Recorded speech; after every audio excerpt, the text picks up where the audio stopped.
Et donc ça, c'est le palais d'origine. La façade a quasiment pas changé, mais au début, il s'agit d'une résidence pour la reine Marie de Médicis. Et petit à petit, avec l'évolution des usages, ça deviendra le siège du Parlement. Oui. Ce sera une résidence de 1630, la fin de la construction, parce que c'est à peu près 15 ans de construction, jusqu'en 1700. 15 ans de construction. Ouais, c'est tout. Hein. Ce bâtiment-là, 15 ans. À l'époque, ça paraît fou. Et donc en 1799, oui. Après la Révolution française, oui. Et après que ça a été, après de Marie de Médicis, donné dans la famille, et en particulier dans la famille d'Orléans, ça arrête d'être une résidence et ça devient le siège d'abord du Directoire avec Napoléon, oui. Et ensuite ça va devenir le siège du Sénat conservateur. Le Sénat conservateur en 1799, c'est 80 sénateurs et qui vont traverser le Premier Empire avec Napoléon.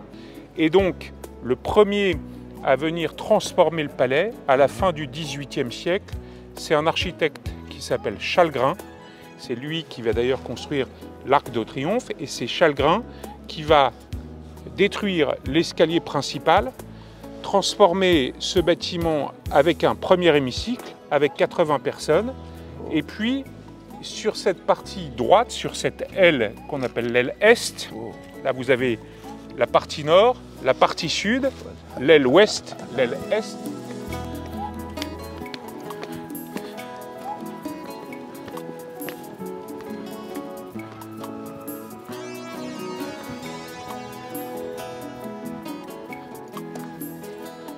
Alors, la cour a été en travaux jusqu'à il y a 3 mois. Il y avait un grand bâtiment temporaire qui était là et elle a été refaite et les palmiers sont arrivés.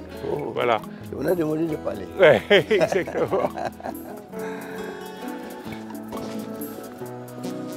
Bonjour.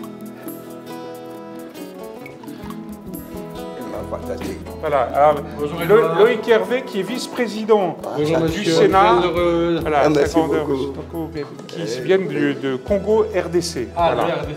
Oui, voilà. c'est madame. Son épouse et le reste de sa délégation. Voilà, Loïc est vice-président du Sénat et on est dans le même groupe politique. Et il s'occupe des relations internationales, donc ça tombe très bien.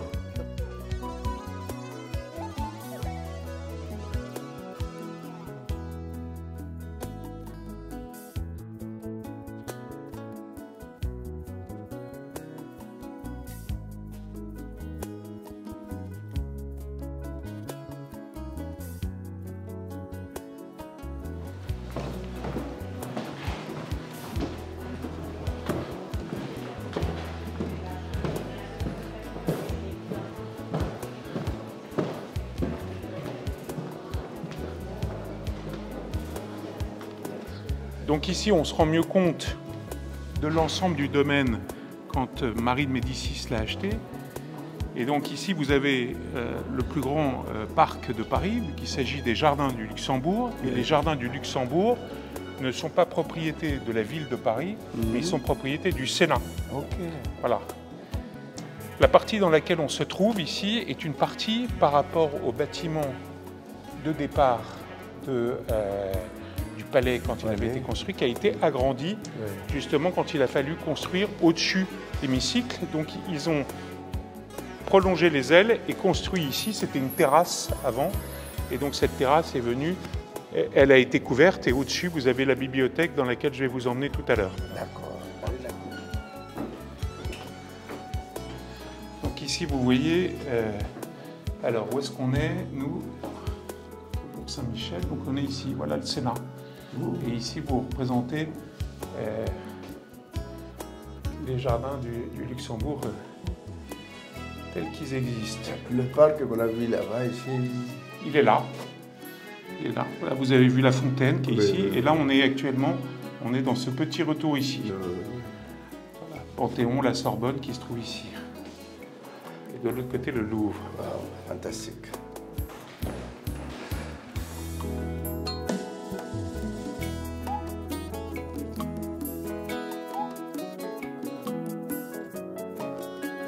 Ici, vous êtes dans une pièce qui s'appelle la salle du livre d'or. Et en réalité, donc, comme vous l'avez compris, le palais, il a eu deux vies. Il a eu une vie où c'était une habitation voulue par Marie de Médicis. Il a eu deux vies. Il a été une résidence. Ensuite, il est devenu le siège des institutions. Il est devenu le Sénat de la République en 1879. Et de sa première partie, où il était une résidence, Marie de Médicis avait décoré les lieux. Et on doit à Chalgrin, qui a été le premier architecte qui a transformé le palais de résidence en siège de l'Assemblée, d'une assemblée, d'avoir intelligemment récupéré les panneaux qui servaient à la décoration, au décorum dans les appartements de Marie de Médicis.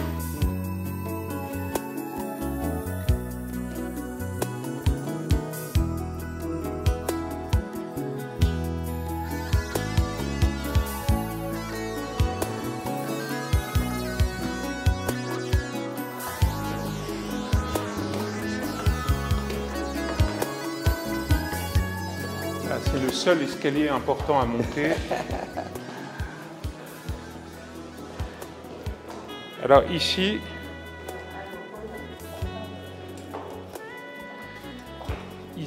ça c'est au 19e siècle, quand il y avait le Sénat ou la Chambre des Pairs qui se réunissait et que le roi devait faire passer des messages. Les cavaliers arrivaient à cheval, ils mettaient leur message là-dedans et hop là, ça permettait d'éviter de descendre de cheval et surtout de grimper l'escalier. C'était le Internet de l'époque, les mails.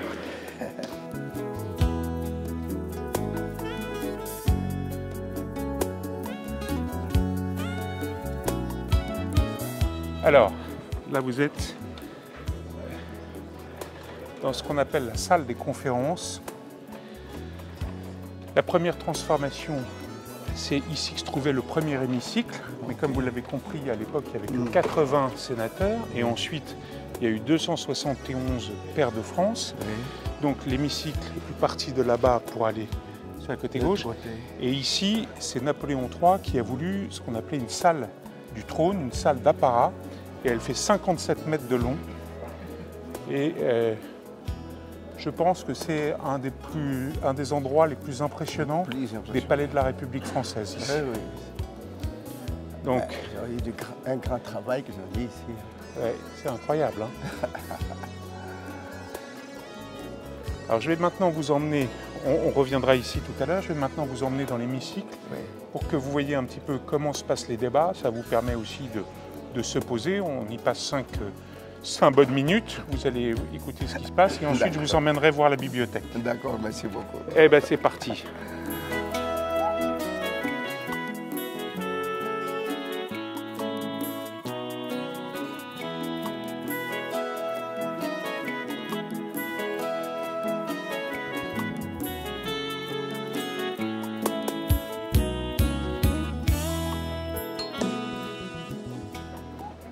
Alors, l'hémicycle se trouve ici. Oui. On va aller dans les tribunes réservées au public qui sont au premier étage. Et là, je vais vous montrer la bibliothèque, dont les plafonds ont été peints par Delacroix, et donc qui donne sur le jardin du Luxembourg. Là, vous voyez, on voit la fontaine que je vous ai montrée sur le plan. Et évidemment, on ne peut pas parler dans l'enceinte de la bibliothèque, donc je vous demanderai d'être discret. Allez-y. C'est fantastique.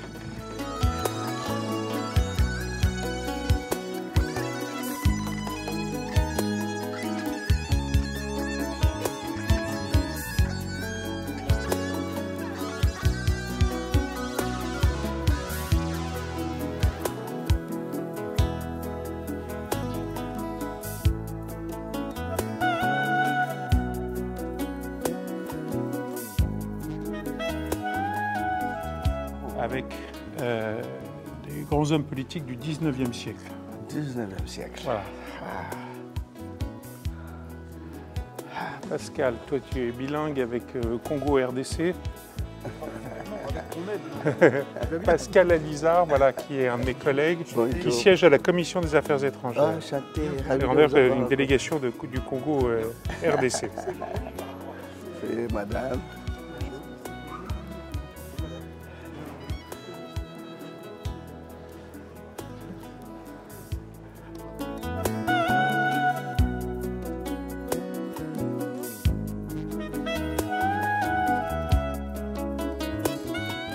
ici, c'était donc le trône de Napoléon Ier quand il venait au Sénat conservateur. Ah bon? Voilà.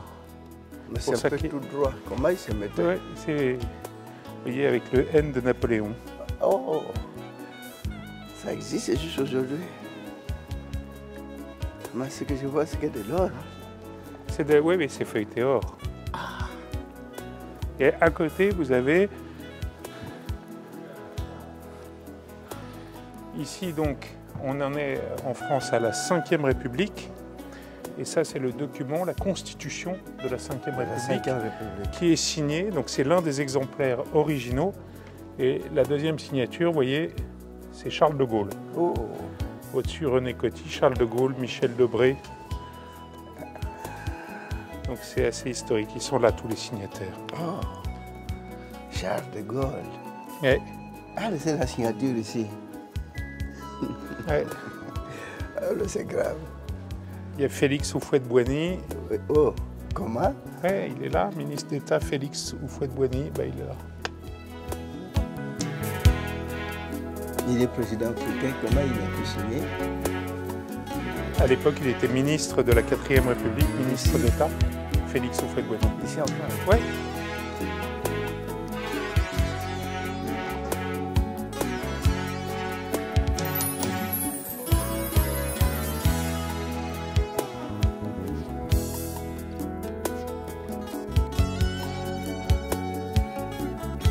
Vous avez vu ici 57 mètres. Tellement. C'est beau, hein? Tellement beau. Ouais.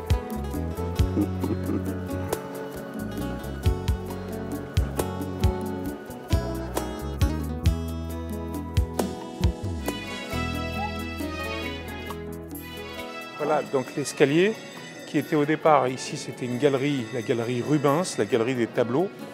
Et donc quand ils ont supprimé l'escalier au centre du palais principal, Oui. ils ont érigé un escalier monumental. Alors on va aller faire la photo traditionnelle qui est en bas.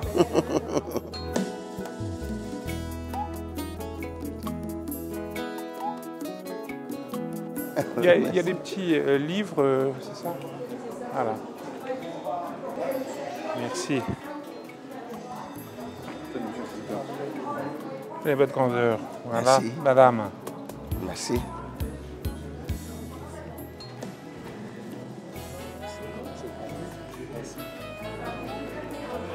Voilà.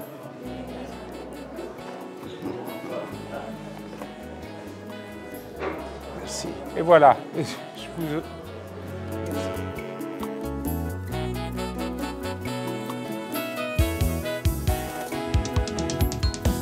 Ben voilà, vous avez eu la visite. C'était superbe. Je tenais à vous accueillir personnellement. Merci. Et j'espère que vous garderez des belles images, Des images de ces lieux. Oui, oui. Et de souvenirs. Bon. Ça nous fait du bien. Bon. Ah, Grandeur, c'était un honneur et un plaisir de vous accueillir en tout cas. J'ai un grand laissé honneur Louis. aussi pour nous. Ça Au revoir, nous a fait madame. du bien. Merci à vous. Vous êtes tellement généreux. Au revoir, merci à vous. Oh, merci. D'accord.